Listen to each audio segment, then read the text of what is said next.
Top quality और consistent performance के लिए सिर्फ सिल्वर पंप्स एंड मोटर्स, नाम याद रखना।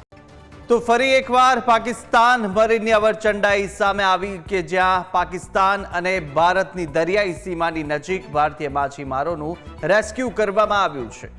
ભારતીય કોસ્ટગાર્ડ શિપ એગ્રીમ પાકિસ્તાની જહાજ PMSA નુસરતનો પીછો કરી અને ભારતીય માછીમારોને પરત લાવ્યા છે। 17 નવેમ્બરે ભારતીય તટરક્ષકના ICG એગ્રીમને એક ઇમરજન્સી કોલ આવ્યો અને ભારતીય ફિશિંગ બોટ કાલ ભૈરવ આ કોલ કરી મદદ માંગી હતી।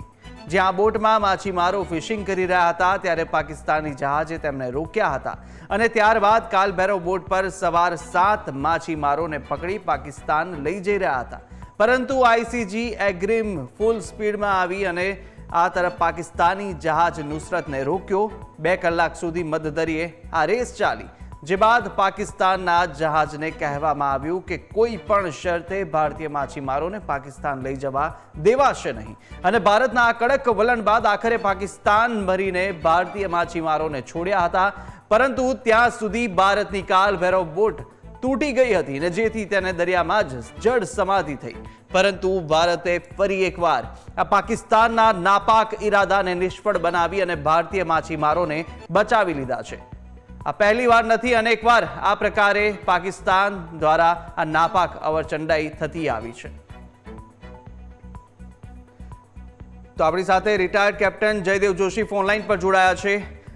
જયદેવ સર, આપનું સ્વાગત છે ન્યૂઝ કેપિટલમાં। અનેક વાર નહીં, અનેક વાર અગાઉ પણ પાકિસ્તાનની આ કરતૂત રહી છે અને તે કરતૂતથી બાજ નથી આવતું કે જ્યાં માછીમારોને પકડી અને તે લોકો પાકિસ્તાન લઈ જાય છે। ફરીથી જ આ પ્રકારેની જ્યારે મધદરિયે અવરચંડાઈ પાકિસ્તાન દ્વારા થઈ, પરંતુ ભારતીય જે કોસ્ટગાર્ડના જવાનો છે તેમની જાબાજ અત્યારે કામગીરી જોવા મળી રહી છે। આપની પ્રતિક્રિયા શું?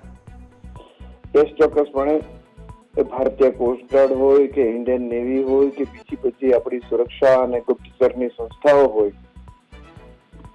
જે ચાંપતી રજર સાથે અત્યારે કામ ચાલી રહ્યું છે ઇન્ડિયન વોટર્સ ઉપર, એમ કહેવાય છે ઇન્ડિયન વોટર્સ, કારણ કે અમુક સીમાથી આગળ નેવી, પછી કોસ્ટગાર્ડ, લોકલ પોલીસ, એ બધા લોકોએ ખૂબ સરસ કામ કર્યું છે। આ કામ બિરદાવવા લાયક કામ છે, પણ આ પ્રકારના કામ વધારે ને વધારે થતા રહે, વધુ ફ્રીક્વન્સીથી આપણે આવા લોકોને પકડી શકીએ, એ સ્ટેજે પહોંચવા માટે કે એક સમયે આ પ્રકારના નાપાક ઇરાદાઓ બંધ થાય એવી અપેક્ષા સાથે અત્યારે જે કામ કરવામાં આવ્યું છે તેને આપણે ખૂબ ખૂબ બિરદાવીએ। અહીંયા પ્રશ્ન સમજવો છે કે જે રીતે આ કોસ્ટગાર્ડની જે લાઇન હોય છે, લાઇન કંટ્રોલ કહેવાય, જે રીતના LOC હોય તે રીતે જ દરિયા વચ્ચે પણ જ્યારે ડિવાઈડ થતા હોય છે બંને સીમાઓ, પરંતુ તે સમયે જ્યારે આ સમગ્ર બનાવ જ્યાં બન્યો હતો, એક તરફ પાકિસ્તાની બોટનો પણ ત્યાં આગળ ફૂલ સ્પીડે જ્યારે કોસ્ટગાર્ડના જવાનો દ્વારા પીછો કરવામાં આવ્યો, ત્યાંથી માછીમારોને છોડવામાં આવ્યા, ત્યારે આ સમય દરમિયાન ત્યાંની શું શરતો હોય છે અને આ સમગ્ર ઘટના જ્યાં બની તેમને લઈને કેવા સીમા ચિહ્નો જોવા મળે છે, કયા રીતના રૂલ્સ રેગ્યુલેશન્સ હોય છે? હા જી, ખૂબ સરસ પ્રશ્ન છે અને બહુ માહિતીસભર પ્રશ્ન રહેશે આપણા સર્વે દર્શકો અને આપણી ચેનલના લોકો માટે। નોટિકલ માઇલ્સમાં અંતર મપાતું હોય છે દરિયામાં, તો જ્યારથી ભારતીય વોટર્સમાં આવી જાય એ પછી લગભગ 12 નોટિકલ માઇલ જેવો જે વિસ્તાર જે છે તેની પહેલી તરફ ભારતીય નેવી જવાબદાર છે અને આ તરફ ભારતીય 12 જેવા કિલોમીટર નોટિકલ માઇલ આપણે જેને કહીએ તેનાથી વધુ નજીક ભારતીય ભૂભાગથી નજીક જે જવાબદારી છે એ કોસ્ટગાર્ડની હોય છે। જે કોસ્ટગાર્ડને આપણે સરળતાથી સમજાવવા માટે જો વાત કરીએ કે બીજા કોઈ ડિફેન્સ એજન્સી સાથે એની જો સરખામણી કરવામાં આવે તો જે કામ શાંતિકાળમાં જમીન ઉપર ભારતીય એજન્સી આપણી બોર્ડર સિક્યોરિટી ફોર્સ કરે છે, દરિયામાં જે કામ કરે છે, દરિયામાં તે કામ કોસ્ટગાર્ડ દ્વારા કરવામાં આવે છે। કોસ્ટગાર્ડનું કામ ઓવરલેપિંગ હોય છે, થોડું દરિયામાં, થોડું જમીન ઉપર, પણ જો વાત કરવામાં આવે કે ઇન્ફોર્મેશન લેવા માટેના કેટલાક ઉપકરણો, સાધનો, તો યસ એ પણ એમની પાસે હોય છે અને ખૂબ મોટું કામ હ્યુમન ઇન્ટેલિજન્સ, એના દ્વારા પણ ખૂબ બધી માહિતી લેવાતી હોય છે।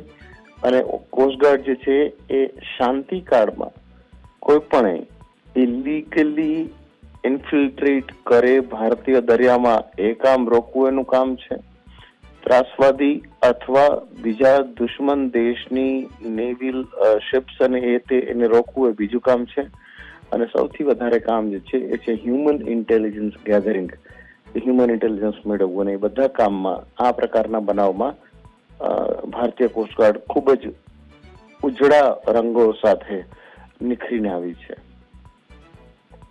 જયદેવ સર, આપ અમારી સાથે જોડાઈને સમગ્ર માહિતી આપી તે બદલ આપનો આભાર. તો હાલ તો જે કોસ્ટગાર્ડના જવાનો છે તેમના દ્વારા સરાહનીય કામગીરી, જાબાજ કામગીરી કરી અને જેટલા માછીમારો હતા તેમને છોડાવીને બચાવીને ભારત પરત લેવાયા છે.